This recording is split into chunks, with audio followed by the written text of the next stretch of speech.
પણ હાલ અમલમાં છે। ડીજીપી શ્રી ગુજરાત રાજ્ય તથા પોલીસ કમિશનર શ્રી અમદાવાદ શહેર બંને દ્વારા અમદાવાદ શહેરમાં સમગ્ર રાજ્યમાં છે તે જ રીતે અમદાવાદ શહેરમાં પણ પ્રોહિબિશનની ડ્રાઈવ ચાલી રહી છે।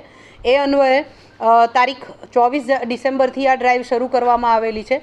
તો ગઈકાલ એટલે કે તારીખ 24ના રોજ અમદાવાદ શહેરમાં અલગ અલગ ઝોનમાં કુલ 18 જેટલા વિદેશી દારૂ અંગેના કેસો કરવામાં આવેલા છે, જેમાં લિસ્ટેડ અને નોન લિસ્ટેડ મળીને કુલ 20 જેટલા આરોપીઓની અટક કરવામાં આવેલી છે અને IMFLનો 791 બોટલ જેટલો જથ્થો જપ્ત કરવામાં આવેલો છે, જેની કિંમત આશરે 1.46 લાખ જેટલી છે। આ પ્રોહિબિશનના મુદ્દામાલ સાથે અન્ય મુદ્દામાલ મળી આશરે 3.83 લાખ કિંમતનો મુદ્દામાલ પોલીસ દ્વારા આ 18 કેસ દરમિયાન ગઈકાલના એક દિવસમાં અમદાવાદ શહેર પોલીસ દ્વારા જપ્ત કરવામાં આવેલો છે।